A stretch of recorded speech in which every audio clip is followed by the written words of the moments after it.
What's up guys? Bienvenue au 20e épisode du podcast Soulman. Cette semaine, c'est un épisode un peu spécial. Je vais faire un épisode solo. Il y a une couple de personnes qui m'ont demandé ça, de faire un recap de ma saison de course, des expériences que j'ai vécues, les différentes courses. Puis je trouvais ça intéressant de justement faire un petit recap de ce que j'ai fait cette année au niveau de la course, marathon, trail. Puis regarder un petit peu c'est quoi les objectifs pour 2023. Fait que c'est un test, premier épisode solo. Fait que j'ai hâte de voir ce que ça va donner en espérant que ça va vous plaire. Ceux qui écoutent sur YouTube, si ce n'est pas déjà fait, je vous invite à vous abonner à ma chaîne, à liker, laisser des commentaires. C'est ça qui fait vraiment toute la différence. Quand c'est partagé sur Spotify, Apple Podcasts aussi, partagé dans vos stories sur les réseaux sociaux, c'est vraiment ça qui fait toute la différence. Donc, je vous remercie d'avance, puis je vous dis bonne écoute.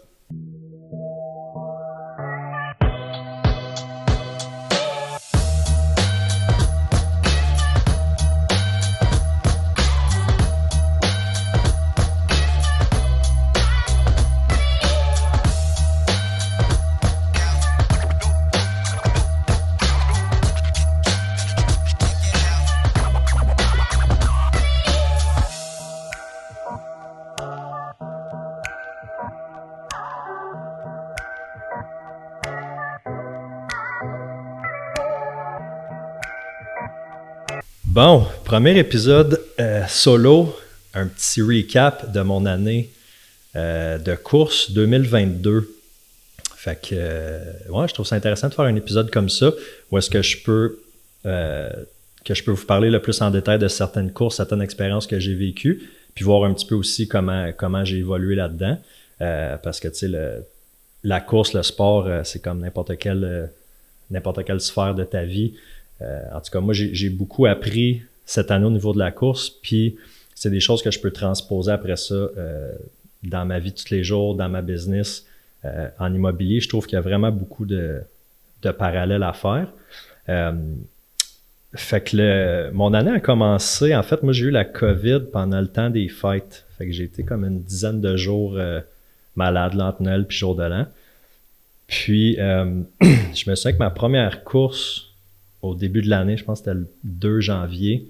Je venais juste de sortir de la COVID. J'ai fait un demi-marathon en trail dans le parc. Puis ça avait relativement bien été. C'est sûr que j'avais encore un petit peu de séquelles de la COVID, mais ça avait bien été.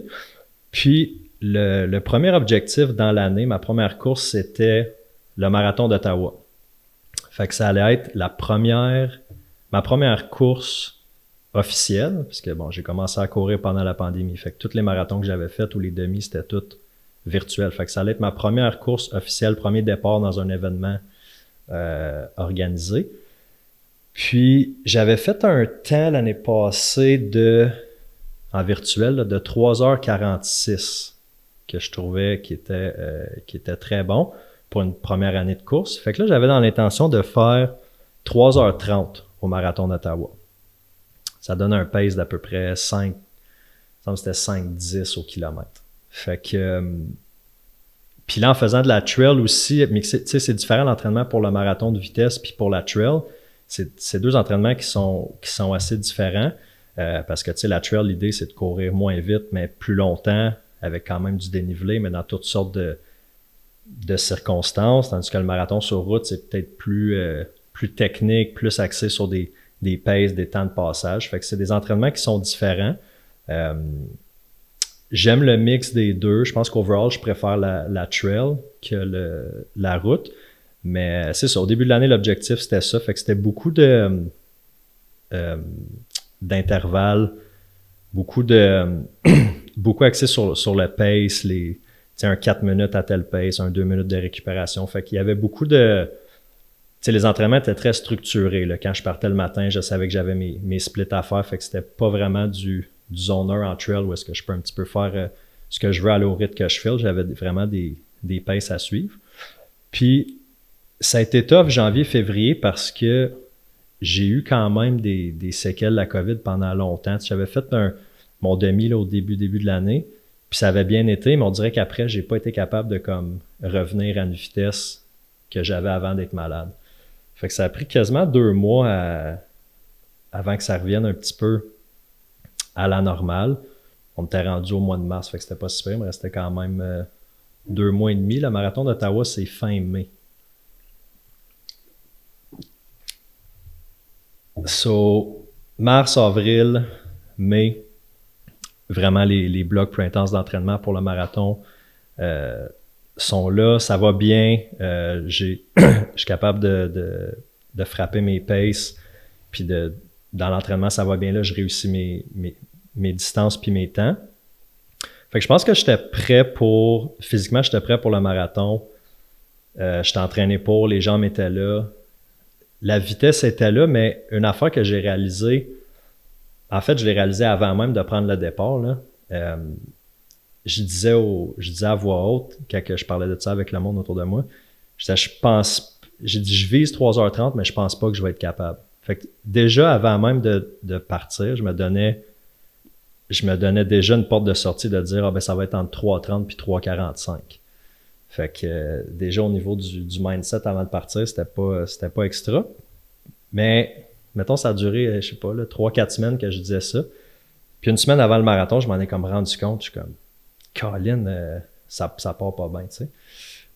Fait que je m'en vais le matin, centre-ville d'Ottawa. Je suis quand même nerveux, là. Je suis pas, tu sais, pour ceux qui me connaissent, là, avec l'anxiété, les foules, les crowds, c'est pas ce que j'aime le plus. J'aime bien ça courir tout seul ou, tu sais, avec 1-2 personnes. Mais là, au départ, je me souviens pas. Je pense qu'on était comme... je me souviens pas de chiffre. Je vais pas dire un chiffre de même, mais il me semble qu'on était 3000 au départ. Fait que, tu sais, t'es vraiment dans une crowd, t'as comme pas d'issue. Fait que ça, j'appréhendais ça. Puis j'ai pas vraiment regardé le parcours, là, pour être honnête. Je savais un petit peu par où ce qu'on passait. Je savais qu'on repassait par Hull puis dans Rockcliffe, mais j'avais pas vraiment checké le parcours. Parce que je voulais comme peut-être pas anticiper par où ce qu'on allait passer. Mais le matin, j'étais quand même pas si pire. Tu sais, j'avais un stress, une anxiété, mais rien que j'étais pas capable de dealer avec. Puis, fait qu'on part, c'est fin mai, c'est une des premières journées où est-ce qu'il fait vraiment chaud, mais mon plan d'hydratation semble bon. J'ai bu beaucoup d'eau dans les jours avant, j'ai mangé pas mal de carbs, je me sens en forme. Fait qu'on part, puis pour les premiers 25, peut-être 27 kilomètres, ça va bien, je me sens vraiment en shape. J'étais autour de 5,05 puis 5,15 du kilo. Fait que je sais que je suis dans mes temps. Tout est parfait. Mais là, il commence à faire... Le départ, je pense, c'était à 8 heures le matin. En tout cas, à peu près vers le 2/3 de la course, là, je commence à avoir vraiment chaud. Puis on est dans Rockcliffe. Fait que là, il n'y a pas d'arbres. C'est comme pas un champ, mais c'est à découvert. Puis là, le soleil frappe vraiment. Puis là, je commence à avoir vraiment chaud. Puis je commence à voir du monde autour de moi qui trépuent. Ils ont de la misère avec la chaleur. Le monde, il s'asperge avec des serviettes. Puis j'ai ma petite gourde d'eau dans ma main avec mon drink mix qui est carbs électrolytes en poudre, là, mélangé avec de l'eau. Puis je bois ça. Puis j'alterne quand je passe au ravito, au point d'eau, je prends de l'eau, juste de l'eau, là, pour changer un peu, parce que les drink mix, c'est bon, mais quand ça fait 2, 3, 4 heures et plus, il y a comme un petit goût surette puis sucré, puis des fois, tu te tannes de ça, puis tu as juste le goût d'avoir de l'eau. Fait que j'alterne là-dedans, ça va bien. Puis là, c'est ça, on arrive, je pense que c'est le 29e. En dedans de 2 minutes, là, ma course a complètement changé. J'ai eu littéralement un coup de chaleur, mais je l'ai comme pas vu venir vraiment d'avance. Tu sais, sinon, je sais pas que j'aurais pu faire. J'aurais peut-être ralenti un peu ou commencé à m'asperger un petit peu plus tôt d'eau. Mais ouais, ça m'a pogné. Puis pourtant, je me sentais que je m'étais bien hydraté, mais ouais, le coup de chaleur, il m'a vraiment fait mal. Puis là, j'ai passé d'un kilo, mettons, de 5,15 à 6,30, là, tu sais, mon kilo d'après. Parce que j'ai marché un peu, puis en trail, si tu commences en trail, tu marches, c'est inévitable là, quand tu montes des côtes, fait que tu sais, c'est course, marche, jog, tu sais, t'es tout le temps en mouvement, puis tu regardes pas vraiment ton pace, mais sur un marathon, pour ceux qui en ont déjà fait, ou un demi, ou tu sais, peu importe, une course plus de vitesse, si tu commences à marcher, c'est fini, tu sais. En tout cas, pour moi, là, je savais que si je marchais, mentalement, j'allais pas être capable de, mentalement et physiquement, de revenir de ça, puis de finir par faire 3,30. Fait qu'au 30e, 29e kilomètre, j'ai marché un peu, j'ai fait ce kilo-là en 6,30, puis là, ça a été le début de la fin. Fait que je me suis dit, je vais prendre ça relax pour 2-3 kilomètres.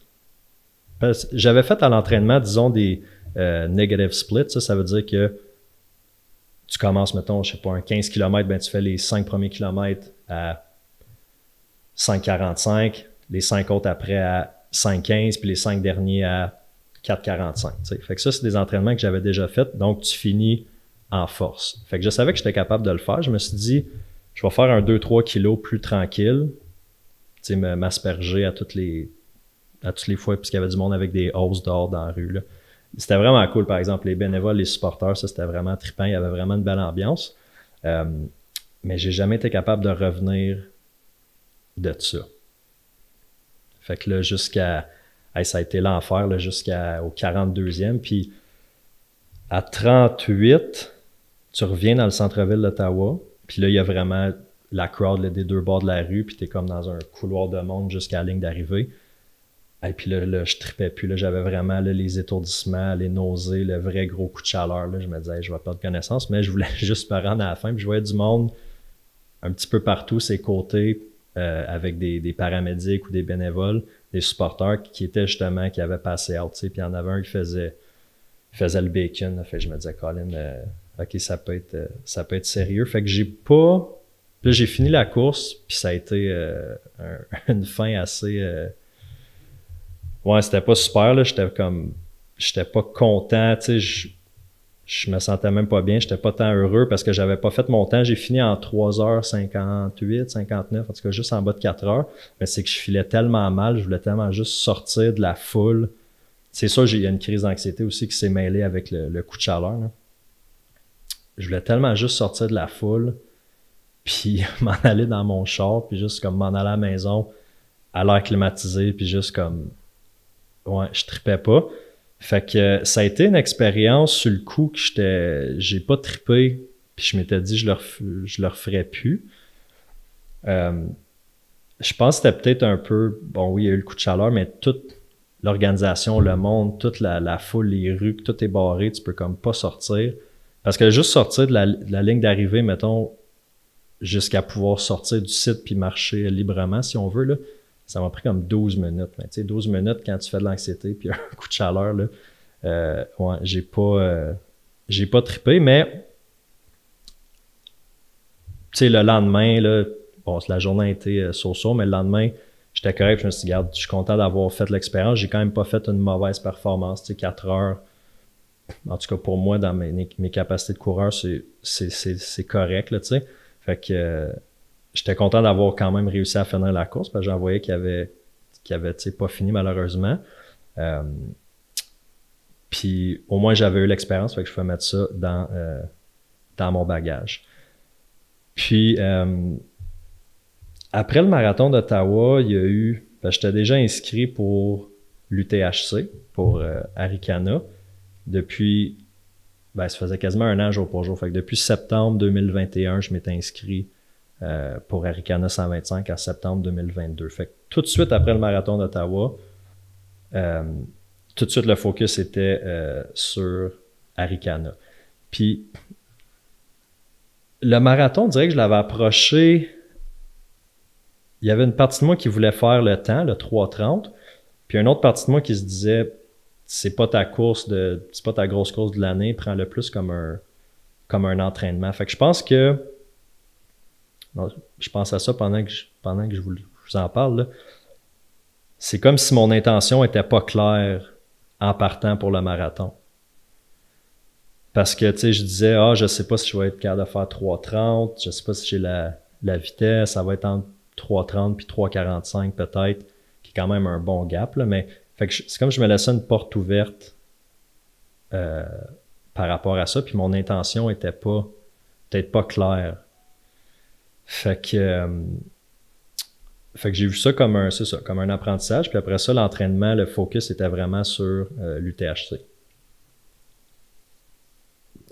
Puis il y a quelques difficultés à prendre en considération avec une course comme Arikana. Ben, il y a la distance, là, c'est 125 km qui peut prendre... moi, je m'étais dit j'allais finir en 22 à peu près, là, 22 heures. Fait que, il y a le temps, il y a la nutrition, il y a toute la logistique du voyagement, tout l'entraînement pour se rendre là, le Airbnb, la bouffe. Fait que, il y a quand même beaucoup plus d'enjeux que, disons, aller courir à Ottawa, où est-ce que c'est juste à côté, j'ai pas d'enjeu nécessairement de voyagement, de logistique. Puis, j'ai vraiment eu un bel été d'entraînement avec l'objectif d'Arikana, parce que c'est sûr que tout mon programme d'entraînement était en fonction de cette course-là. Fait que, j'avais des semaines, une semaine que j'ai bien aimée, c'était la semaine des 15. Fait que c'était 15 km à tous les jours, donc du lundi au samedi, puis le dimanche, 2 fois 15 km, fait que 30 km pour un total de 120 km.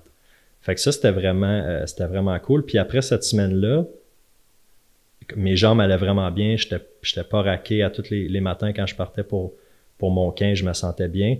Puis ce que j'avais fait, c'est que le samedi soir, le dernier 15, je l'avais fait comme il me semble que c'était 8 heures le soir, en tout cas, parce qu'il faisait noir quand j'ai fini.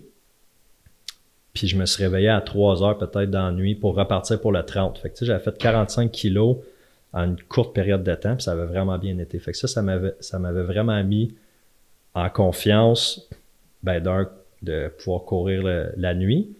Parce que c'est un autre game, là, courir à frontal versus courir le jour, là, c'est pas la même game, surtout dans le bois. Puis physiquement aussi, là, je me sentais, j'avais une bonne vitesse, puis je me sentais bien.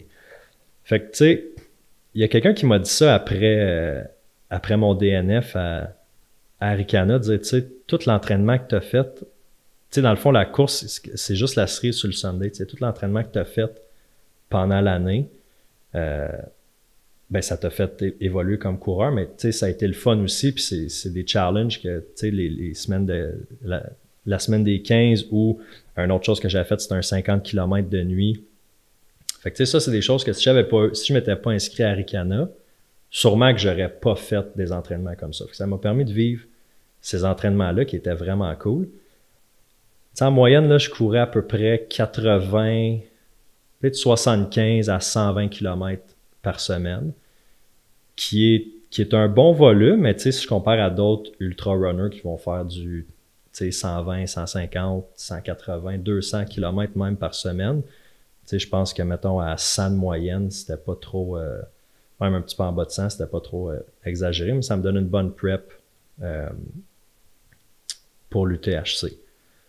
Fait que l'UTHC, c'était quoi la date, le 9 ou 10 septembre? Fait que, tu sais, du mois de juin, juillet, où le focus était vraiment sur cette course-là. Puis, je pense que l'entraînement que j'ai le plus aimé, c'était le 50 km de nuit. Parce que, bon, la façon que la course est faite, à l'UTHC, on commençait à 1h l'après-midi. Je calculais, tu sais, peut-être je m'étais dit que j'allais faire peut-être 22 heures. Fait que j'aurais fini à 11 heures le lendemain. Fait que passer la nuit complète à courir dans le bois. Puis c'est quelque chose que j'ai passé Max Tardif au podcast v'là 2 semaines, puis il dit y a personne qui aime ça courir la nuit, là, tu sais. Puis c'est vrai, tu sais, tu veux pas te ramasser tout seul à Charlevoix, d'une place que tu connais pas, forêt sauvage, parce que t'as pas de réseau de sel, tu sais, tout seul la nuit. Fait que, tu sais, l'idée, c'est de se dire, est-ce que je peux trouver quelqu'un en début de soirée, mettons qu'on a à peu près le même pace, puis qu'on peut passer une partie de la nuit ou toute la nuit ensemble pour juste pas être tout seul, tu sais. Fait que, mais je me suis dit, je vais quand même faire un entraînement de nuit de la noirceur, mais aussi de manque de sommeil, tu sais, parce que ça, c'est 2 choses. Fait que c'était un samedi soir, j'avais pas dormi, je pense que j'ai fait une sieste comme à 5-6 heures, peut-être 1 heure. Puis après ça, c'était la fête à mon ami Laurie. Fait qu'on avait été chez eux. J'avais fait attention à ce que je mangeais là, avant de partir. Puis à minuit, je suis parti courir. Fait que j'ai dormi, c'est ça, 1 heure peut-être dans la journée. Il me semble que j'avais pas bu de café dans la soirée parce que justement, je voulais pas que ça crash, mais je m'étais gardé un Red Bull pour dans la nuit. Ça, je vais y revenir, le Red Bull. Mais ouais, j'avais bien mangé, mais pas de café. Fait qu'à minuit, je pars, il y avait Émilie et Cory qui étaient venus m'accompagner pour, je pense qu'ils ont fait un demi avec moi, fait qu'un 21. Puis l'idée, c'était pas d'aller vite, on était en ville, là, fait que c'était un pace à peu près autour de 6 minutes du kilo, tranquille. Puis je m'étais fait comme des loops, tu sais, fait que je revenais chez nous pour manger, remplir ma gourde, puis je repartais. Puis fait qu'il était là pour les 21 premiers, fait que les 29 autres, je les ai fait tout seul, puis ça a vraiment bien été. J'étais pas vraiment fatigué, puis je suis pas un gars qui boit des energy drinks dans la vie, là, je suis pas mal sensible à ça. Mon corps, il prend mal, mais j'avais décidé d'essayer en me disant peut-être qu'à Arikana, je vais avoir besoin d'un Red Bull, tu sais. Fait que je veux quand même habituer mon corps à en prendre. Fait que je m'étais dit, je vais prendre une demi-bouteille pendant la nuit. Puis ça a bien été, ça m'a réveillé juste assez, mais j'ai pas eu trop de palpitations ou d'anxiété reliées à ça. Puis l'affaire, c'est que c'est tellement bon du Red Bull, j'avais le goût de boire la canette au complet, mais il a fallu que je me dise non, tu vas payer le prix tantôt. Fait que demi-canette, that's it. Puis quand j'ai fini à... Il était pas tout à fait 6 heures le matin. Là. Fait que mettons, c'était 5h45 de course, incluant les petites pauses à la maison là, pour manger puis boire. Puis j'étais pas si fatigué que ça, fait que j'étais vraiment surpris. Puis habituellement, j'étais un gars qui a quand même besoin de son sommeil. Là, si j'ai pas mon 7 heures de sommeil par jour, par nuit, là, je le ressens, je peux pas accumuler de manque de sommeil pendant trop longtemps parce que ça m'affecte vraiment. Fait que j'étais vraiment surpris puis content, ça m'a mis en confiance. Comme, OK, Colin, j'ai pas dormi de la nuit, j'ai couru 50 km, puis je me sens bien, là, tu sais, j'aurais peut-être pas fait ma journée au complet, mais j'étais pas fini, tu sais, j'ai dormi peut-être 2-3 heures. Après ça, je me suis levé, j'ai fait ma journée. C'était pas la journée la plus productive, mais au moins j'ai vu ça comme une réussite. Puis ça c'est pas un entraînement que j'aurais nécessairement fait si j'étais pas inscrit à une grosse course, tu sais. Fait que tu sais, juste de pouvoir vivre cette expérience-là, c'était vraiment cool. Puis, ça, je pense que c'était 3 semaines. Ouais, 3 semaines avant Arikana. Fait que là, on arrive à l'UTHC début septembre. Je me rends là, c'est à Charlevoix, à la Malbaie. Puis c'est un circuit qui est linéaire. Fait que c'est 125 km, vraiment du point A au point B. Il n'y a pas de loop où tu reviens pas au point de départ.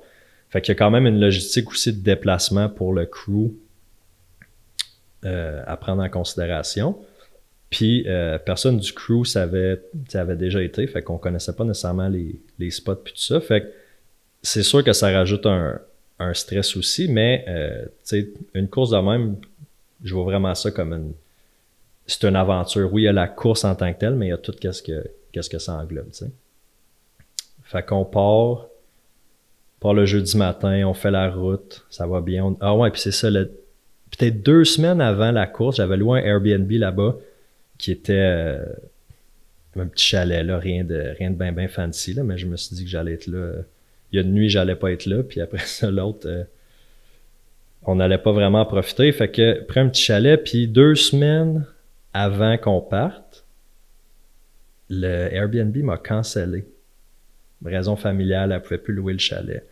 Je suis comme fuck, tu sais. Puis il y en a pas énormément des Airbnb dans ce coin-là. T'as 2 semaines d'un événement comme Arikana. Fait que là, essaie de trouver un Airbnb. Il y en avait sur le bord du fleuve. Ça avait pas rapport, là. C'était 2000$ la nuit. Là. Je disais, ça c'est no way, ça n'a pas de bon sens, là, tu sais.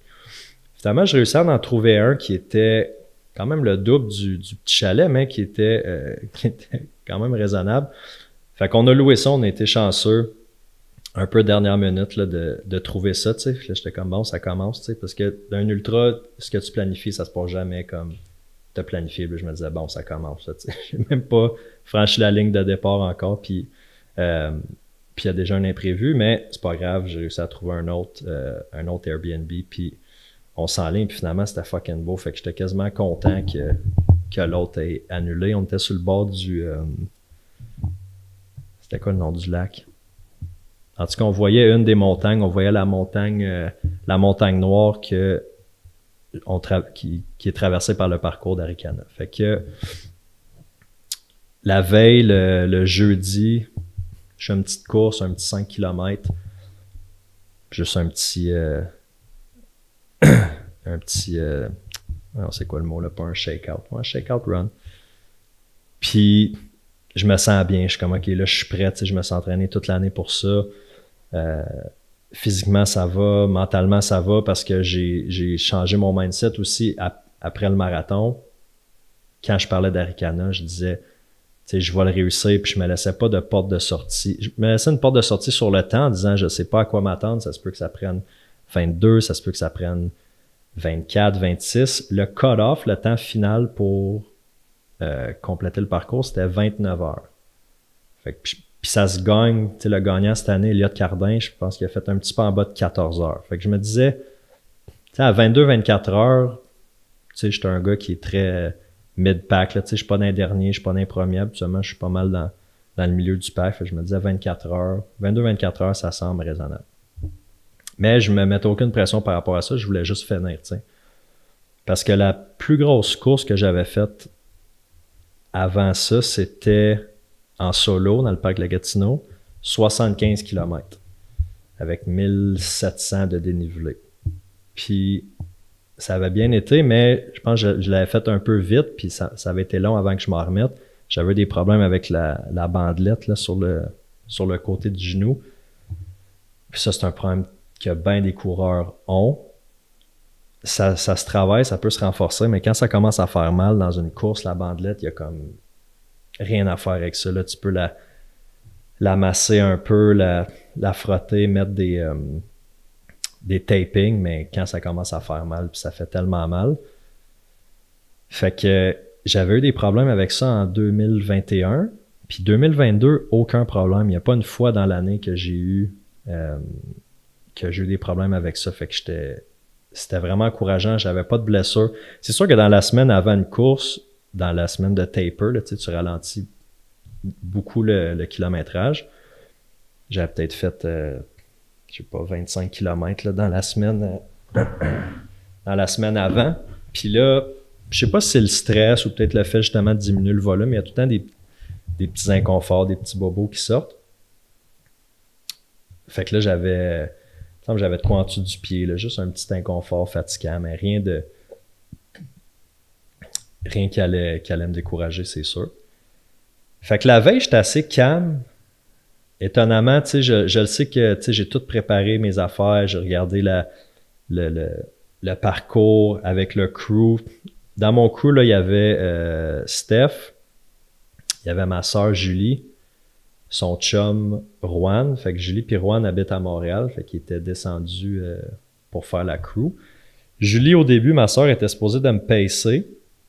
Puis habituellement, quand t'es pacer, c'est à la fin de la course, c'est mettons les 25, 30, 40 derniers kilomètres pour pacer ton coureur, l'aider jusqu'à la fin de la course. Mais là-bas, le pacer, c'était entre le 35e puis le 60e kilomètre.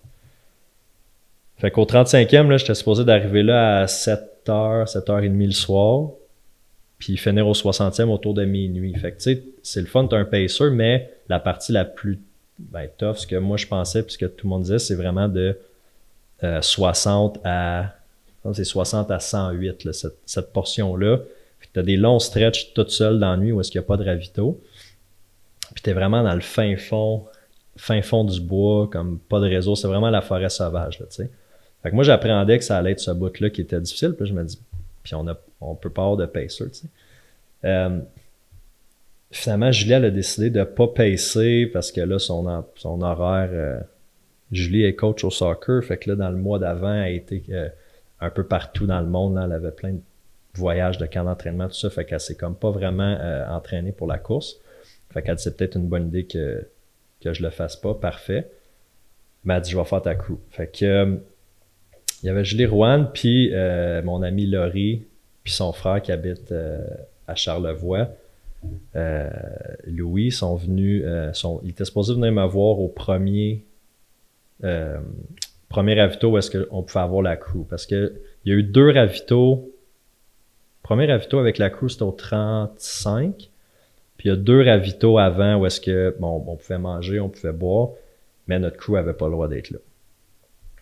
Fait que, ça pour dire que la veille, jusqu'à mon auto chalet, je sais que j'ai tout préparé, mes affaires, ma bouffe, mon linge, tu sais, j'ai des batteries de spare, des boxers de spare, des bottes spare. J'ai amené sûrement trop d'affaires, mais tu sais, tu t'aimes mieux d'en avoir trop que passer là, dans ces types de courses-là.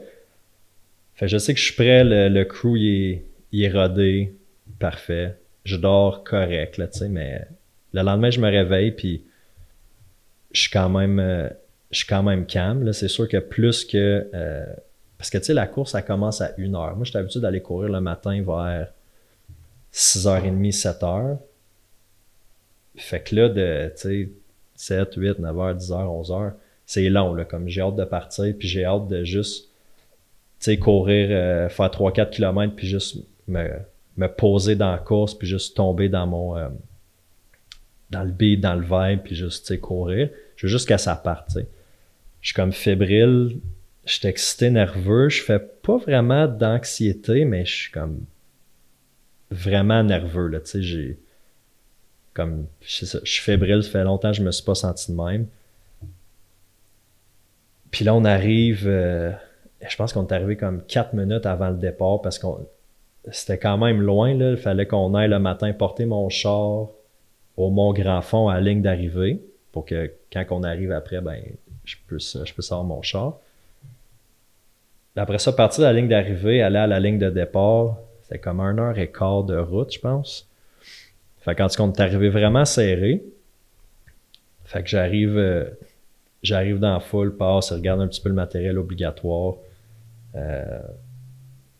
Parfait, il y a le décompte, puis là, ça part. Puis il y avait tellement d'énergie, sa ligne de départ, comme les coureurs, on était tous un peu stressés, fébriles, mais tous les bénévoles, les supporters, le gars qui animait, tous les organisateurs ont tellement fait monter l'énergie, là, puis il y avait une musique, c'était quoi déjà la tune? En tout cas, il y avait une musique vraiment qui mettait dedans, puis c'était vraiment cool comme départ, là. Je me sentais beaucoup mieux, mettons, sur cette ligne de départ-là, même si j'étais plus stressé que à Ottawa. Ottawa, qui me semble, ça respire pas, on est jammé, tu sais. Fait qu'on part, la façon que le parcours il est fait, il y a... désolé, une petite fin de rhume. Il y a à peu près 4 km à faire sur un chemin de gravelle, relativement plat. Puis c'est là aussi que le pack se sépare, parce que les premiers, tu sais, ceux qui pensent finir c'est ça, dans les premiers, eux autres partent plus vite pour distancer le groupe, puis après ça, pas être pris dans les montées, parce que quand tu commences à monter, c'est des single track. Fait que tu sais, c'est une personne qui peut... c'est dur de dépasser du monde si tu vas plus vite qu'eux. Fait que eux autres veulent vraiment distancer le pack. Fait que moi, ça a donné que d'un début, j'étais comme peut-être dans les 30 premiers à partir. On était à 275 à la ligne de départ. Fait que j'étais dans les 30 premiers. Puis je me dis, OK, énerve-toi pas, pars pas en fou. Tu sais, les premiers, je pense qu'ils ont fait le premier kilo à 3,45 du kilomètre, là, tu sais. Fait que c'est assez vite. Puis moi, je me dis, énerve-toi pas, pars vraiment tranquille. Tu sais, laisse-toi pas avoir par justement toute la frénésie. Fait que je me faisais dépasser beaucoup au début, puis c'est pas grave, tu sais, tu vas rattraper, tombe pas dans le panneau, parce que je voulais vraiment commencer tranquillement, m'installer, tu sais, sur le plat, tu sais, faire peut-être un 20-25 minutes avant de commencer les montées. Parce que si tu commences tout de suite dans le tape, puis quand tu commences à monter, le battement de cœur, il monte vraiment haut, puis là, tu brûles l'énergie tout de suite en partant, tu sais. Fait Fait que ça se passe bien, je me fais dépasser. Je parle avec un gars qui s'appelle Pedro. Pedro, il venait du Chili, puis c'était la première fois qu'il venait au Canada, puis il venait juste pour faire la course. Puis, tu sais, ça, c'est une affaire dans les ultras, dans le trail. Tu sais, la course en tant que telle, c'est vraiment trippant, mais c'est le monde que tu rencontres, tu sais. À toutes les fois que je participe à des affaires de même, le monde que je rencontre, c'est ça que je retiens le plus. Puis il y a comme un... Là, c'est sûr qu'au début de la course, il n'y avait pas de souffrance, mais plus tu avances dans la course, plus tu souffres, c'est tough. On dirait que tu deviens tellement comme vulnérable. Tu es tellement dans un moment de souffrance, puis tu partages ça avec un inconnu, quelqu'un que tu n'as jamais vu, que ça serait peut-être pas ton ami, que tu n'aurais pas nécessairement d'affinité avec dans la vie de tous les jours, mais là, tu te retrouves dans le milieu des bois avec un sentiment commun de comme fuck, est-ce que c'est tough, mais comme c'est le fun, puis genre... Fait qu'il y a vraiment quelque chose de spécial que je peux pas vraiment retrouver ailleurs, peut-être dans les salles de meeting, là, mais ouais, ça c'est vraiment une des choses que je préfère dans le trail, que j'ai pas découvert avec la course sur route. C'est sûr qu'un marathon, tu es plus souvent dans le tape, fait que ton rythme cardiaque, ta respiration est pas mal plus vite, t'es peut-être moins d'un beat de comme jaser avec le monde, t'es vraiment plus focus à garder ton rythme. Mais en trail, ça c'est vraiment trippant. Fait que on part, jase un peu avec Pedro. À un moment donné, je vois que Pedro, il veut aller un peu plus vite. Fait que vas-y mon chum, bonne course, on se voit au fil d'arrivée. Puis je me sens bien, je m'installe dans la course, la pression, le stress diminue un peu. Puis là, je dis, hey, j'en reviens pas que je suis en train de vivre ça. Moi, j'ai commencé à courir en avril 2020 quand les gyms ont fermé.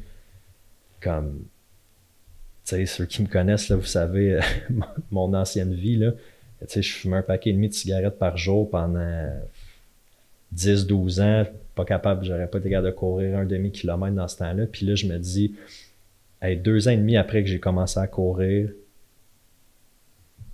tu sais, je suis déjà rendu à aspirer, vouloir réussir une course comme ça. Là, je suis en train de le vivre. Tu sais, ça fait 1 an que je t'inscris.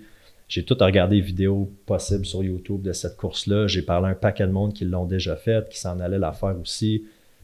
Tu sais, c'était dans mes visions, je visualisais depuis des semaines. Puis là, je suis comme, holy shit, je suis en train de le faire, tu sais. Fait que je suis vraiment content de ça. Puis là, on commence à monter. La première montée au lac à l'Empêche.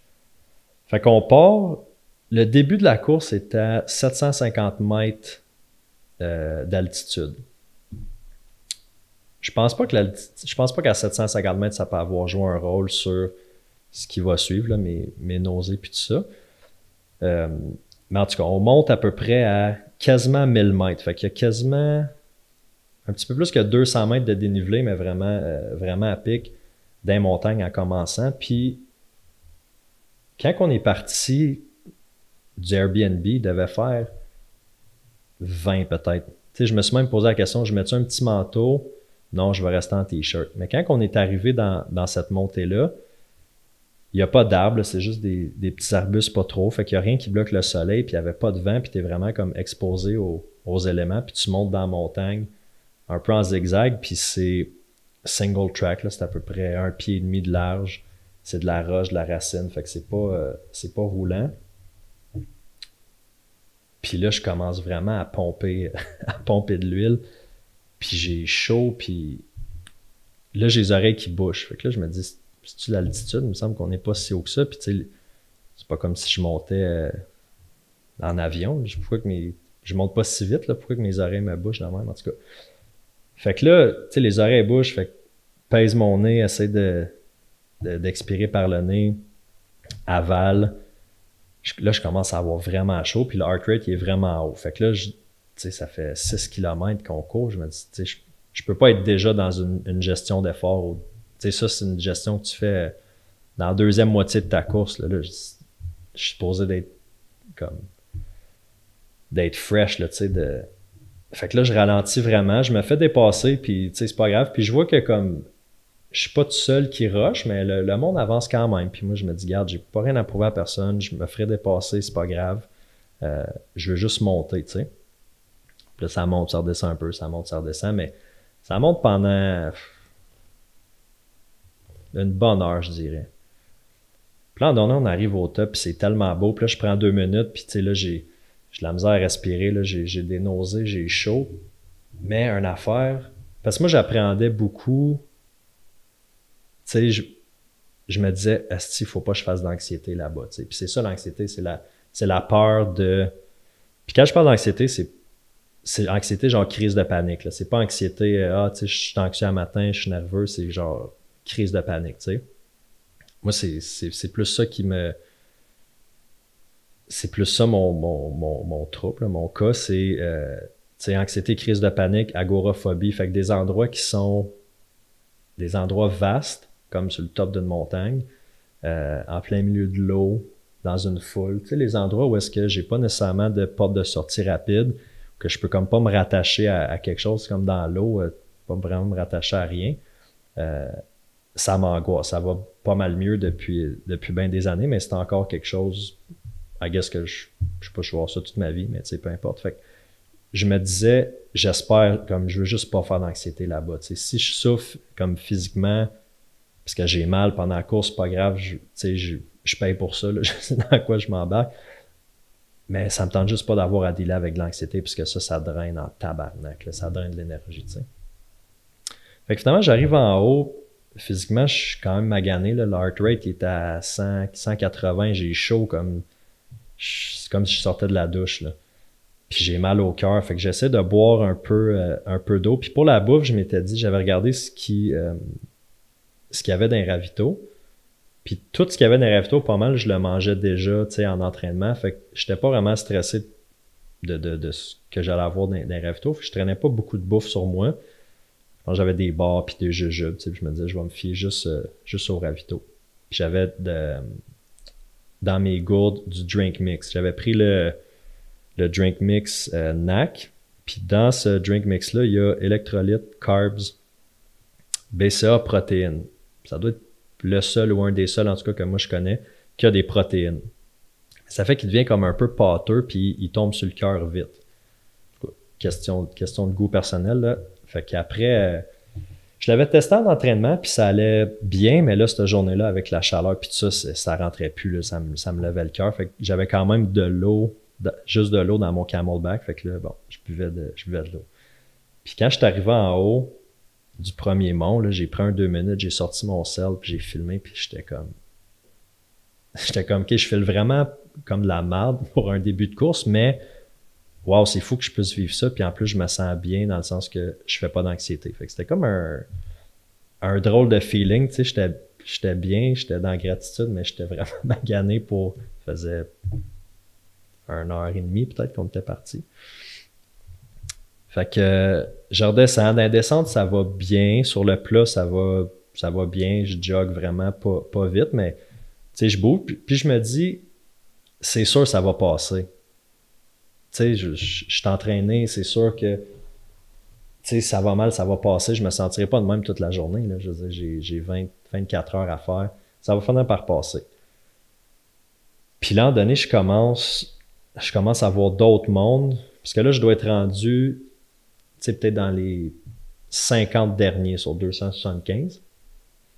Fait que là, je commence à voir, tu sais, plus ceux qui sont dans le backpack, qui ont plus de misère aussi. Fait que là, j'en spot un qui est en train de vomir sur le bord, l'autre qui est assis sur une roche, puis il se tient à la tête, puis il a chaud. Puis tu sais, je commence à en avoir une couple qui ont de la misère comme moi. Fait que je me dis, ok, tu sais, je suis pas tout seul, tu sais, c'est pas moi, là, il fait vraiment chaud, puis il y a vraiment quelque chose, comme le parcours est rough, tu sais. Fait que j'ai pas été capable de trouver un peloton, une gang de monde à suivre. Fait que là, j'étais pas mal tout le temps tout seul, tu sais. Je jasais un peu avec du monde ici et là, mais j'ai pas été capable de m'accrocher à un groupe ou à une personne, puis tu sais, à y repenser, j'aurais peut-être...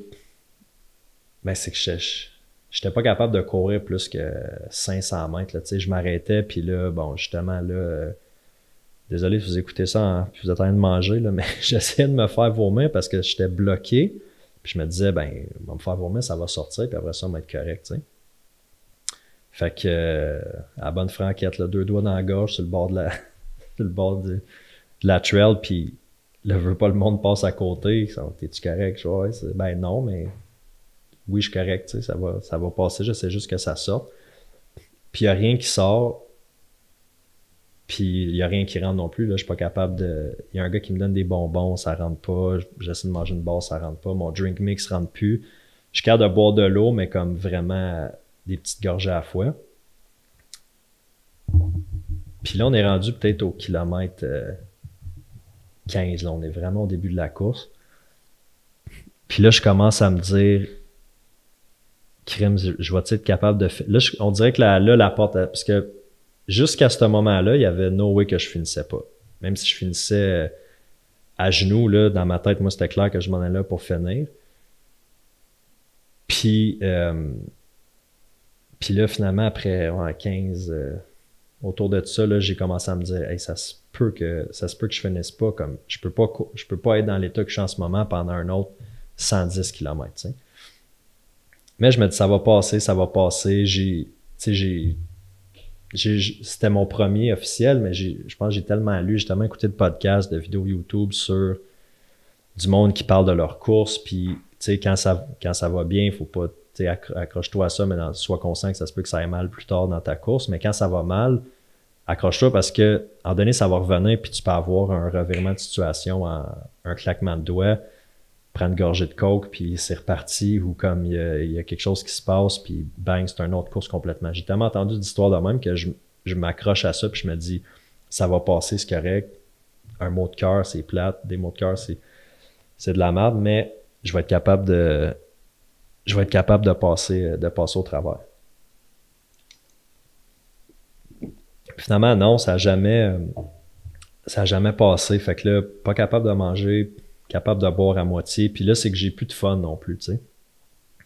Je cours, je marche un peu, puis j'ai juste plus de fun.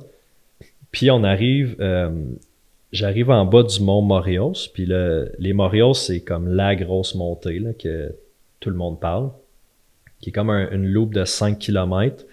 Puis je pense que c'est comme 400 mètres de dénivelé, mais t'es dans la roche, dans les racines, en tout cas, c'est vraiment quelque chose. Puis j'arrive en bas, je regarde ma montre, là, il est 6h30 le soir, fait que ça fait 5h30 que je cours.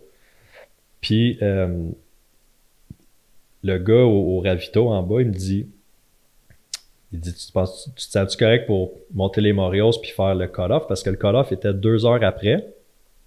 Il fallait que je monte les Moreos, que je fasse après ça un autre 2 km, que j'aille au ravito où est-ce que j'allais voir ma crew pour la première fois, que là, j'avais planifié de me changer mes souliers, de manger, prendre un peu de bouffe, remplir mon eau, puis repartir. Puis là, je me disais, en 2 heures, j'ai-tu vraiment le temps de faire ça? Oui, si j'ai un rythme de course qui est normal, comme je fais en entraînement, mais là, la vitesse que je vais en ce moment, parce que j'ai de la misère à avancer, no way, tu sais. Fait que là, on est peut-être 4-5 en bas des Moreos, un peu dans la même situation, puis là, ça commence à parler de DNF, tu sais, DNF, je suis tabarnak. J'ai pas fait tout ça, je me suis pas entraîné pendant, tu sais, ça fait 1 an, j'ai ça dans la tête, tu sais, l'entraînement, il a duré, mettons, 3 mois vraiment pour ça, mais ça fait 1 an, j'ai ça dans la tête, j'ai mon crew qui est là, j'ai pas tout fait ça pour arrêter après 30 km, c'est pas vrai, là, tu sais, 28 km à ce moment-là. Fait que là, je me rends compte que je peux plus continuer de même, tu sais, d'un, j'ai pas de fun, mais tu sais, physiquement, ça marche pas. Puis tu sais, si je réussis à me rendre au prochain ravito, ben je ferai pas le call-off. Tu sais, fait que t'as pas mal ça, je finissais pas la course. Fait que là, ouais, j'ai eu de la peine, j'ai versé une larme au ravito. Fait que j'ai pas monté les Moreos, j'ai juste signalé mon DNF, puis j'ai comme marché le 2 km là, jusqu'au prochain ravito. Puis quand je suis arrivé là, mon crew, il était là. Quand je leur ai annoncé ça, là, il était comme un chevreuil sur le bord de l'autoroute là, qui se fait flasher lumière, il bougeait pas, les yeux grands ouverts. Puis je dis non, si j'abandonne, c'est que vraiment comme je suis plus capable, là, tu sais. Mais tout de suite sur le coup, c'est ça, j'ai eu de la peine un peu, mais j'ai comme accepté vraiment vite, puis Ben, je ne peux pas dire que j'étais surpris de ma réaction, mais j'ai comme accepté tellement vite. Je dis, bon, mais gars, c'est ça, ça fait partie de la game. Puis, tu sais, la course, oui, c'est quelque chose, mais il y a tout ce qui entoure la course. Puis tout le monde avait du fun là. Même si je finissais pas la course, je voyais que mon crew, il était juste content d'être là. Puis il vivait quand même une belle expérience parce que c'est quand même trippant. Là. Il y a d'autres coureurs, il y a de l'ambiance. Tu sais, c'est vraiment une belle organisation. Puis, ouais, c'est ça. Fait qu'on a. Je me suis assis peut-être 1 heure, on a encouragé le monde qui passait. J'ai pas vraiment réussi à manger. Puis après ça, on est reparti à la marche pour aller à l'auto. Puis avant de rentrer dans le char, la nausée m'a repogné. Puis là, en tout cas, j'étais pas plus capable de vomir à ce moment-là, mais j'avais encore des nausées, tu sais. Puis on est arrivé au chalet, on a chillé. Puis tu sais, mettons, j'ai arrêté de courir à 7 heures. Puis à 11 heures le soir, j'avais encore mal au cœur. Mais j'étais capable de comme commencer à manger un peu. Fait que tu sais, là, ça m'a comme confirmé que même si j'avais continué à courir, mes nausées n'auraient pas passé. Fait que je savais que j'avais pris la bonne décision, tu sais, que j'aurais, tu sais, si j'avais poussé un autre 3-4 kilos, c'était juste une question de temps avant que je fasse un DNF. Fait que ça m'a comme, tu sais, j'étais déjà en paix avec ma décision, mais ça m'a comme confirmé que j'avais pris la bonne décision. Fait que les leçons que je retiens de tout ça, c'est, tu sais, j'avais fait un post là, justement par rapport à ça, puis je disais, mais toujours s'attendre au mieux, mais se préparer pour le pire. Fait que tu sais, moi, je m'étais comme pas préparé. Parce que c'est pas quelque chose nécessairement que j'ai souvent, des nausées là, quand je cours. Ça peut m'arriver des fois, mais ça passe assez vite. Ou tu sais, des fois, ça va m'arriver, mettons, je fais un 30 kilos, tu sais, vers la fin, quand il fait bien chaud, mais je suis capable de toffer 3-4 kilos, puis après ça, j'arrête, puis les nausées passent. Mais aussi longtemps que ça m'était jamais arrivé. Fait que là, c'est quelque chose que je peux faire, tu sais, je sais pas moi, des Rolaids ou quelque chose. J'aurais peut-être plus me préparer. Les drink mix, en tout cas pour moi, j'en prends encore en entraînement, mais pour les longues, je vais me limiter à l'eau, au puck de sel, puis au Gatorade. Gatorade, je le digère bien, j'en bois régulièrement, là, fait que je sais que mon estomac le digère bien, fait que je vais m'en tenir à ça. Puis c'est ça que j'ai fait à Backyard en fin de semaine, puis ça a bien été. Fait que ça a été un apprentissage que j'ai fait. Puis surtout juste de vivre cette expérience-là, de me prouver à moi-même que, OK, j'ai pas réussi à faire la distance, mais je me suis inscrit, j'ai fait tout l'entraînement pour me rendre là. J'ai bien géré mon stress, mon anxiété, parce que c'est pas ça qui m'a... Là, il y en a qui m'ont posé la question, est-ce que ton mal de cœur était causé par ton stress? Je pense pas, parce que, tu sais, en donné, je suis habitué là, de dealer avec l'anxiété, puis avoir des nausées, c'est pas quelque chose c'est pas dans mes symptômes nécessairement. Puis, une fois que j'ai commencé à courir, le stress a comme dissipé quand j'ai commencé à bouger. C'était plus de la fébrilité, de l'excitement, de la nervosité, mais quand j'ai commencé à courir, j'étais plus stressé, tu sais. Fait que c'est pas ça. Peut-être un mix de le drink mix, justement, la chaleur, le dénivelé vraiment d'en face en partant. Mauvaise journée, paquet de raisons. Je cherche plus ou moins à comprendre qu'est-ce qui est arrivé. Je l'accepte, puis c'est ça. Mais il y a des choses que je peux essayer de corriger pour la prochaine fois. Fait que là, Chris, ça fait quasiment 1 heure que je vous jase. Le lendemain, j'étais au Mont-Grand-Fond à l'arrivée, puis je parle avec Éric Deshaies, mon coach, puis j'explique un peu ce qui s'est passé, puis il dit c'est plate, ça arrive, tu as pris la bonne décision d'arrêter, tu sais, c'est pas commencer une course de même, c'est sûr que tu finis pas, c'est très tôt dans la course pour avoir des problèmes d'estomac de même. Fait que on jase un peu, puis là, il me parle d'une backyard. Je connaissais déjà le principe des backyards, j'en avais entendu parler, mais je savais pas qu'il y en avait une qui se passait cette année à Cantley. Il y en a une qui est la grosse Kakuna, qui est... c'est où déjà? C'est-tu dans Bas-Saint-Laurent? En tout cas, il me semble que c'est dans ce coin-là. Puis, mais là, il y en a une qui s'organisait à Cantley là, j'enregistre ça, on est le 4 octobre, là, fait que c'était samedi le 1er octobre. Puis ça pourrait être une belle façon de comme finir, tu sais, finir ton année, aller vraiment pousser, voir, parce que tu sais, t'as fait l'entraînement, fait que physiquement, il dit ton corps est prêt pour du gros millage. Fait que ça serait peut-être une belle façon d'aller tester jusqu'où tu peux aller. Fait que je pense le soir même, je me suis inscrit. Je dis ben oui, c'est sûr, tu sais, parce que le lendemain d'Arikana, là, j'étais pas raqué, peut-être raqué un peu des abdos à force d'essayer de vomir, là, mais j'étais comme ok, physiquement, la forme est là, les jambes sont là, je sais que je peux faire de la distance, tu sais. Puis je me suis dit, la backyard, ça va être parfait pour tester ça. Fait que je me suis inscrit. L'entraînement, ça a plus été du maintien entre, mettons, entre septembre puis début octobre entre la course. Ça a plus été du maintien, un peu vraiment d'entraînement spécifique. Fait que je m'arrête là samedi matin, vraiment sans stress, en me disant, ça va donner ce que ça va donner. Le principe d'une backyard, là, c'est qu'on a comme un point central. Fait que là, j'avais ma tente, j'avais monté une petite tente, mon cooler, ma chaise. Puis c'est une loupe de 6,7 km. Puis tu reviens à ton campement, si on veut, après la loupe. Puis c'est une loupe à l'heure. Fait que disons que la loupe, elle prend 50 minutes. Ben, tu reviens à ton campement, puis tu as 10 minutes pour manger, pour boire, pour te reposer. Puis quand il y a le coup de sifflet pour la prochaine heure, il faut que tu sois sur la ligne de départ, puis tu repars. On était 51, puis le gagnant, ben, c'est le dernier qui reste. Fait que moi, j'avais un objectif dans ma tête que j'ai pas nécessairement partagé avant, parce que je voulais pas me mettre cette pression-là inutile, mais je voulais faire 10 tours, qui était 67 km. Je me disais 10 tours, 10 heures, je vais être satisfait avec ça. Puis finalement, j'arrive le samedi matin, je monte ma tente, il fait beau.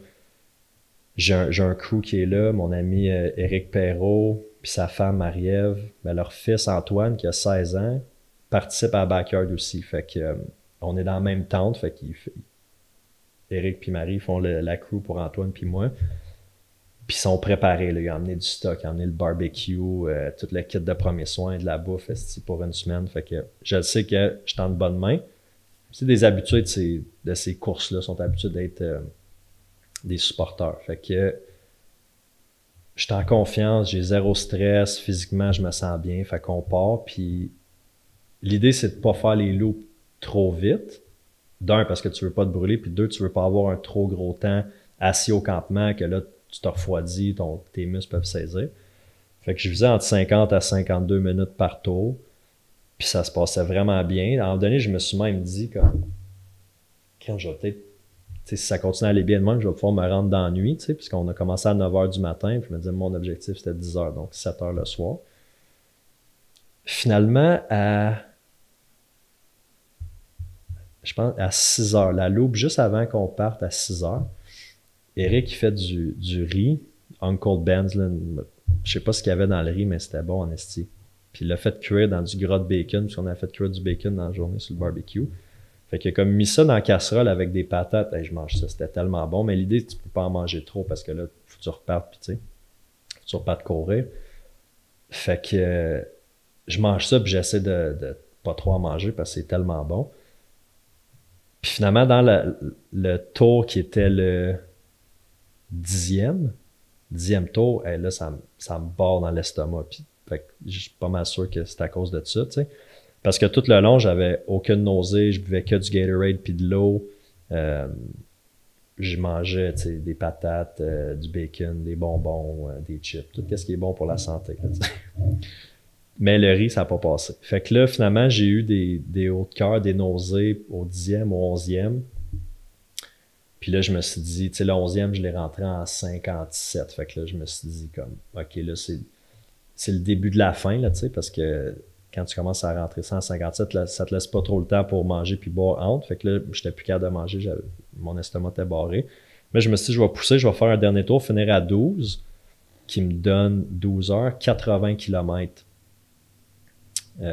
80 km de course, puis qui devient mon record de distance parce que j'avais fait 75 avant.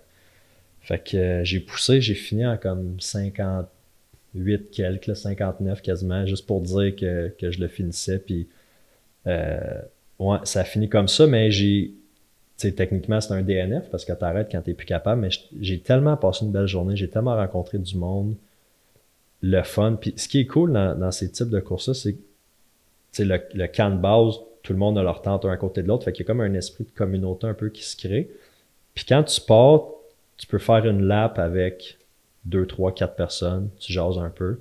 Le tour d'après, tu pars avec un autre gang. Fait que tu parles à tout le monde, mais tu peux comme leur reparler. Parce que souvent dans des courses, mettons comme Arikana, le monde qui m'ont dépassé, je les ai. Bon, peut-être que j'avais fini, j'en aurais rattrapé quelques-uns, j'aurais comme pu rejaser avec eux, mais c'est différent. Tandis que dans le backyard, c'est comme vraiment un esprit de communauté, tu sais. Puis il y a beaucoup d'entraide, je sentais. Fait que c'était vraiment cool. Fait que j'ai rencontré du monde, là. Tu sais, Richard, il va sûrement être au podcast bientôt. Mike, celui qui a gagné. Mike a gagné 29 heures, 29 tours, il a fait. C'est complètement fou. Ça a donné 195 kilos. Combien de dénivelé? Ça a donné comme 3000 quelques de dénivelé. En tout cas, une estime machine. Fait qu'il a couru jusqu'au lendemain après-midi à comme 2 heures, il a arrêté. Fait que, tu sais, une rencontre comme ça, Antoine le fait serré qui a fait 11 tours, tu sais, 16 ans, pas entraîné pour faire de la longue distance, pas en tout. Après 6 tours, je pense qu'il avait les jambes complètement explosées, puis il a continué, juste la force du mental. Fait que, tu sais, c'est des affaires comme ça que j'étais vraiment content de pouvoir vivre. Puis, ouais, je suis sorti, là, j'ai débarqué après 12 tours, le sourire, la tête haute, vraiment content puis satisfait de ma journée. Fait que ça a comme fini ma saison sur une note vraiment cool. Sur un DNF, oui, mais un DNF quand que j'étais à l'aise de faire. Fait que non, définitivement, les backyards, là, ça reste quelque chose. C'est vraiment un format que je suis tombé en amour avec en fin de semaine. C'est quelque chose que je veux refaire l'année prochaine. Fait que c'était pas mal ça, ma saison 2022 de course. C'est fou de voir comment que le corps peut s'adapter, puis comment que la progression peut être rapide. Tu sais, c'est ça, j'ai une passion. Moi, ça me demande pas tant d'efforts d'aller courir le matin parce que j'aime ça, je trippe. Tu sais, j'ai hâte, là, j'anticipe mes courses, puis je suis comme, OK, en fin de semaine, j'ai une long run, je vais faire ça, je suis excité, j'aime ça. Mais de voir la progression, c'est fou, puis comment ça peut aller vite. Tu sais, avant de commencer à courir, je pensais à quelqu'un qui courait un marathon, je me disais, c'est fou, ça n'a pas rapport sur un marathon, je serais jamais capable de faire ça. Puis, tu sais, là, aujourd'hui, je fais des courses comme ça, puis, tu sais, un marathon, c'est parce que c'est de la vitesse, fait que c'est quand même différent que la course de trail, là. Je sais pas si c'est plus tough un marathon parce que tu es dans le tape tout le long, ou mettons un 80 de trail, mais en tout cas, ouais, l'évolution qu'il y a eu, c'est vraiment fou. Puis les rencontres que je peux faire à travers ça, tu sais, de rencontrer d'autres passionnés, puis pendant l'espace de, tu sais, mettons comme la backyard en fin de semaine, pendant l'espace de 12 heures d'une course, il n'y avait pas de réseau, fait que mon cell était dans le sac. Ça, c'était, je me rappelle pas la dernière fois, j'avais laissé mon téléphone pendant une journée dans mon sac.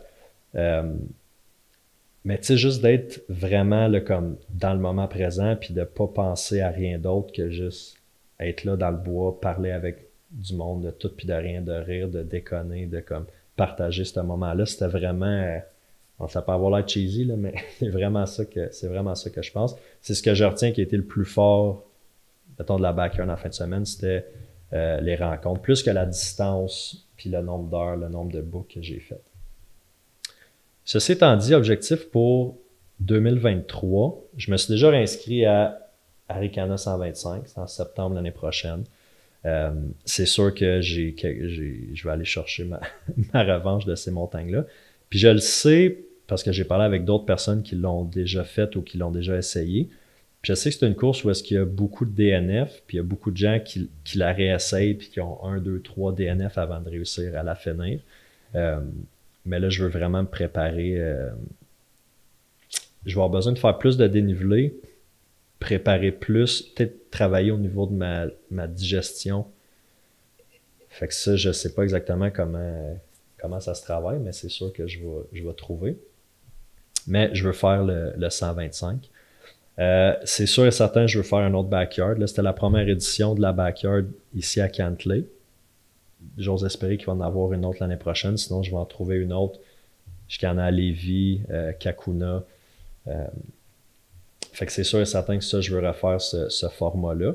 Puis, peut-être pas une erreur, mais un apprentissage que j'ai fait cette année, c'est que bon, il y avait le marathon d'Ottawa, mais en trail, j'avais que Arikana. C'était comme ma grosse course de l'année. Puis là, ça n'a pas été comme je voulais.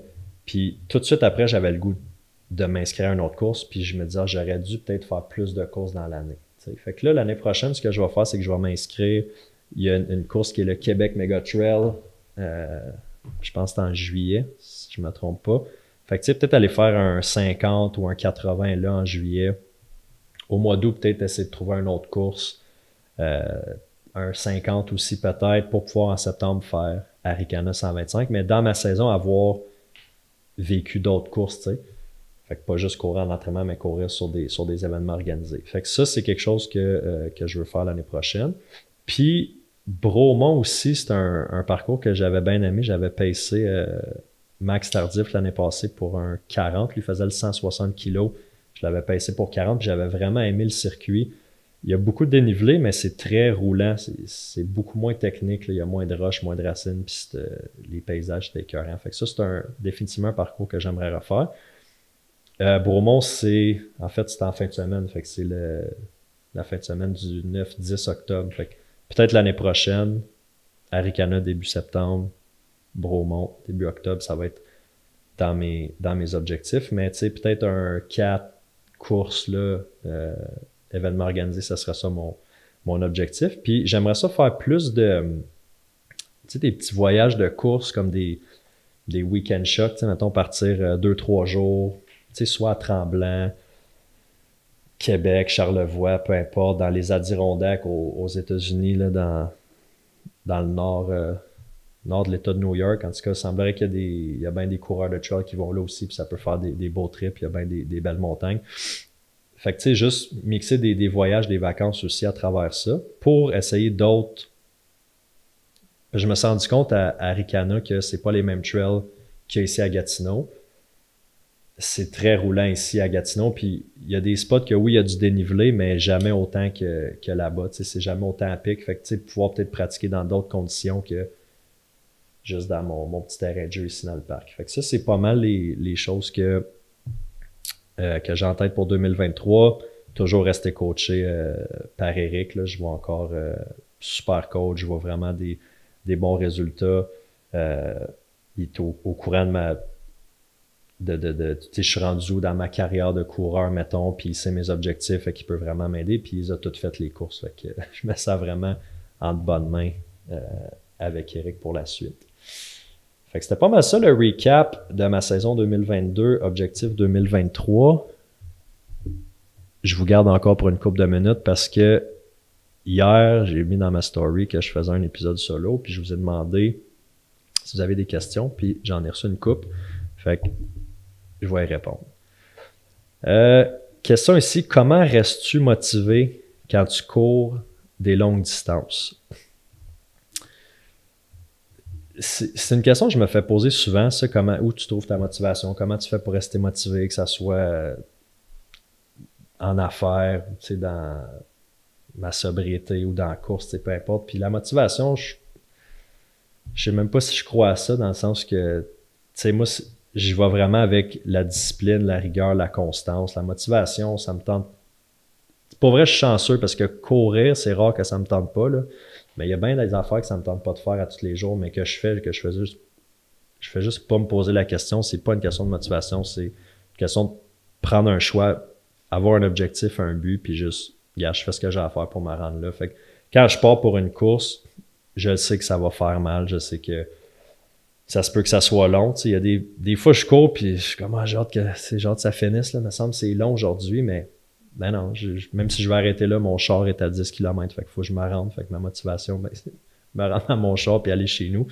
Mais c'est pas vraiment une question que je me pose. La motivation, pour vrai, je trouve que c'est un drôle de concept dans le sens où, si on se fiait à ça, la moitié du temps, on ferait pas grand-chose. Fait que Je sais pas si ça répond à la question, mais c'est ma réponse.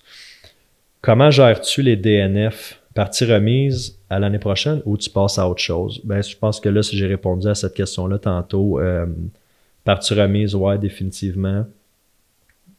Passer à autre chose, non, parce que j'ai encore envie de la faire à Ricana. J'ai pas eu de... Tu sais, je tripais pas pendant quelques heures pendant la course, mais j'ai trippé sur l'ensemble de l'événement de la fin de semaine.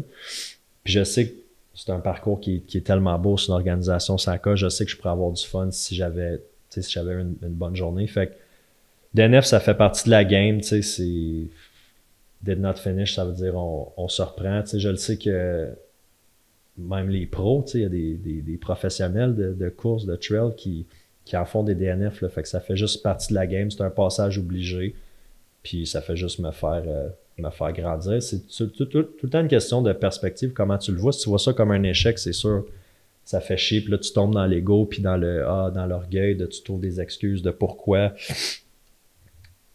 Puis fuck cette course-là, c'est pas une bonne course pour telle raison, je la referai plus. Non, moi c'est vraiment pas comme ça que je vois ça. Je vois ça comme un passage obligé. Ça fait juste partie du cheminement. Pour toi, c'est quoi l'objectif ultime de course trail et pourquoi? C'est une bonne question, ça. Je me suis jamais vraiment arrêté à me dire c'est quoi mon objectif ultime. C'est sûr que la grosse distance pour moi, c'est le 100 miles, le 160 km. Je pense que c'est une distance qui est mythique en ultra. Je pense que c'est comme une distance qui sépare les hommes des enfants, on va dire, là. Mais c'est quelque chose que je pense pas que là, je serais prêt, mais qu'éventuellement, peut-être pas l'année prochaine, mais l'autre d'après, tu sais, c'est quelque chose que je pourrais envisager faire.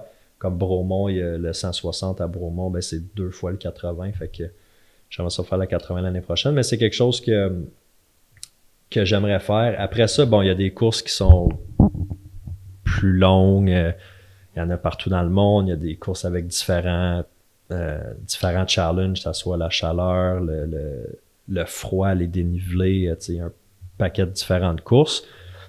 Je suis pas encore rendu là, je pense que tant que je vais avoir du fun, tu sais, mon objectif, ça reste de, tu sais, oui, être en santé, être en forme, mais avoir du fun parce que je suis très conscient que, tu sais, courir 100 km, 80 km, peu importe, c'est pas nécessairement ce qu'il y a de plus santé, là, on va se le dire. L'entraînement, peut-être, oui, avant, mais la journée de la course, tu sais, c'est vraiment exigeant sur tout le corps, le système nerveux, le système digestif, tu sais, tu taxes beaucoup tout ton système. Fait que mais tant que je vais avoir du fun, que la santé va me le permettre, après ça, tu sais, je sais pas. Si tu m'avais dit, v'là 3 ans que je courais de même, je t'aurais dit non, t'es fou. Moi, je fais des weights au gym. Je sais pas où ça va m'amener. Mais le mythique 100 miles, c'est quelque chose que je garde en tête définitivement. Ton battement de cœur le plus bas.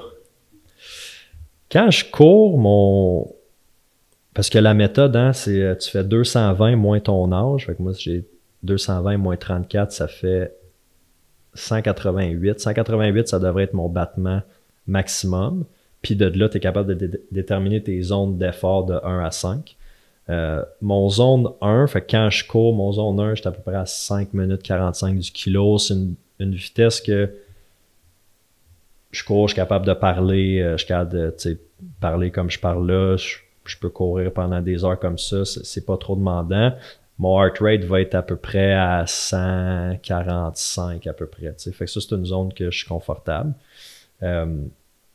Mais au repos, puis c'est ça l'idée pour travailler le cardio, puis c'est pour ça que les intervalles, c'est vraiment bon, c'est de pouvoir monter son heart rate le plus haut possible, puis après ça, être capable de redescendre rapidement. Fait que, quand on fait des intervalles, je vais monter mon heart rate, mettons, à 185, 190. Après ça, en combien de temps je peux le redescendre à ma zone 1, mettons, à 140, 145. Puis c'est là que voyons pas les gains, là, mais les améliorations se font. Puis le heart rate au repos aussi, c'est quelque chose qui te montre si tu as progressé. Fait que mon heart rate au repos, en moyenne, j'ai regardé hier, il était à 147, mettons, pour le dernier mois. Pas 147, 47. 147 au repos. J'irai à l'hôpital. Non, 47 au repos. Fait que ouais, c'est ça. Pour répondre à la question. Avoir su ce que tu sais maintenant, aurais-tu fait quelque chose de différent? Ouais, ben j'en ai parlé un petit peu tantôt. Je me serais peut-être inscrit à plus de courses pour pouvoir pratiquer aussi juste le fait d'être dans un événement, d'être sur la ligne de départ, les bénévoles, les crews, les ravitaux, savoir un petit peu comment gérer tout ça. Fait que je me serais peut-être plus pratiqué à faire des événements avant Ricana. J'en ai parlé, le drink mix, là, je pense que c'est vraiment quelque chose qui a pas passé. Mais sinon, moi, je suis très dans... Tu sais, j'agis, genre, puis après ça, j'en tire des leçons, mais c'est rare que je regrette des affaires ou que je me dis « Ah, avoir su, j'aurais fait ça différemment ». Je m'adapte juste en cours de route. Je m'assure de, en tout cas, la majorité du temps, de ne pas refaire les mêmes erreurs. Mais je pense que ça serait ça, là, peut-être juste m'inscrire à plus de courses. Puis éviter les drink mix. Quelle a été ta plus grande leçon cette saison? Ça, c'est ma mère qui pose cette question-là. Ma mère, depuis que je suis jeune, à toutes les fois, puis c'était pareil avec mes sœurs, à toutes les fois qu'on faisait quelque chose, bon ou mauvais, elle nous disait tout le temps, qu'est-ce que tu tires comme leçon de ça, de ce que tu as vécu? Fait qu'elle nous a tout le temps amené depuis qu'on est jeune à se questionner sur ça. Fait que je t'aime, maman, t'es cute. Quelle a été ta plus grande leçon cette saison? J'ai quasiment le goût de dire une leçon d'humilité, tu sais. Parce qu'un DNF à 30 kilos, c'est comme... faut que tu mettes ton orgueil puis ton ego de côté. Mais de me dire, tu sais, aujourd'hui, c'était pas une journée... J'étais peut-être pas rendu là dans ma carrière de coureur. Puis c'est correct. Fait que d'accepter ça, puis de dire, ben, je vais mettre les efforts pour me rendre là. Fait qu'une une leçon d'humilité, d'acceptation. Tu sais, je parle d'Arikana, mais Ottawa aussi. Tu sais, c'était pas un DNF à Ottawa, mais j'ai pas réussi mon objectif. Fait que ouais. Leçon d'humilité, même, ça va être ça ma réponse. Puis, une autre question, c'est la motivation. Qu'est-ce qui te motive le plus à pousser tes limites? Tu sais, mes limites, je pense que j'ai pousse depuis que je suis jeune. J'ai tout le temps voulu, tu sais, quand j'étais bien jeune, c'était le soccer. Après ça, c'était la skate. Après ça, c'était l'alcool puis la drogue. J'ai tout le temps, puis là, c'est la course. J'ai tout le temps voulu aller au maximum. Puis tu sais, toute l'énergie que je mettais à me détruire dans la consommation, ben là, on dirait que je la canalise dans mon travail, dans l'entraînement, dans des choses qui sont constructives. Puis, tu sais, je me dis qu'il y en a juste pas de limite. Bon, c'est cliché, c'est sûr, là. Les limites, c'est celles qu'on s'impose, mais, tu sais, mettons, aujourd'hui, le 4 octobre 2022, j'en ai une limite, mettons, là, ma limite de mon backyard, c'était 80. Bon, aujourd'hui, c'est ça ma limite, mais jusqu'où je peux la pousser? Moi, je sais qu'il y en a qui font... j'ai vu un gars récemment sur Facebook, 800 km, là, tu sais, c'est 10 fois plus que le 80. Fait que, où la limite? Il y en a pas, mais mes limites à moi, jusqu'où moi je peux aller, puis, tu sais, avoir du fun, puis, tu sais, pas me blesser, c'est tout le temps de sortir de ma zone de confort, puis expérimenter des nouvelles choses. Fait que je pense que c'est ça qui me motive, de voir c'est quoi mon... Puis là, je fais un petit clin d'œil à Martine Marois. Martine, si t'écoutes ça, elle parle tout le temps d'élever son potentiel, tu sais. C'est quoi mon vrai plein potentiel? Tu sais, je fais un parallèle avec mon ancien travail dans l'automobile. Étant donné, ça allait super bien, j'étais heureux où j'étais, j'avais des bons résultats, puis à un moment donné, je sentais que j'étais rendu à la limite pour moi de ce que j'avais à accomplir dans ce domaine-là, dans l'automobile, tu sais, puis tu sais, j'étais bien là-bas, là. Je veux dire, j'aurais très bien pu rester là puis me satisfaire de ça, tu sais.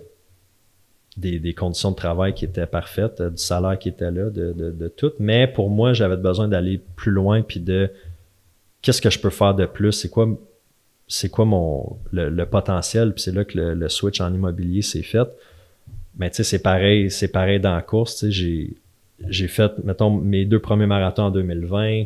J'ai aimé ça, j'ai eu des bons résultats. Puis ça, je me suis dit, bon, qu'est-ce que je peux faire de plus? Où je peux pousser ça? Puis je pense que je suis plus un coureur endurant que vite. Fait que je me dis, ben, courir plus vite. Ouais, c'est le fun de courir vite, mais je pense que c'est moins ça ma force. Ma force, ça va être plus l'endurance. Fait que je pense que c'est ça, c'est juste de voir jusqu'où moi je peux aller, puis quelle habileté, capacité je peux développer. Fait que ça va être ça ma réponse. Je vous tiens pas plus longtemps que ça, comme je pensais pas qu'un épisode solo allait durer autant de temps que ça. Fait que ben merci à ceux qui ont écouté jusqu'à la fin. Merci à ceux qui m'ont envoyé des questions. C'est toujours cool. Puis les questions, la majorité, c'est pas du monde qui sont des coureurs. Fait que c'est cool de savoir que, tu sais, entendre parler d'ultra, ben oui, les coureurs aiment ça, mais les gens qui courent pas non plus sont intéressés à ça. Fait que ben je vous dis merci beaucoup pour votre écoute. Comme je l'ai dit au début, si vous êtes sur YouTube, likez, abonnez-vous à la page, commentez, c'est ça qui fait toute la différence. Spotify, Apple Podcast, même chose. Partagez l'épisode, mettez ça dans vos stories, taguez-moi, ça me fait toujours plaisir, puis ça donne plus de visibilité aussi au podcast. Fait que je vous reviens au prochain épisode avec un invité, on reprend le format habituel. Merci!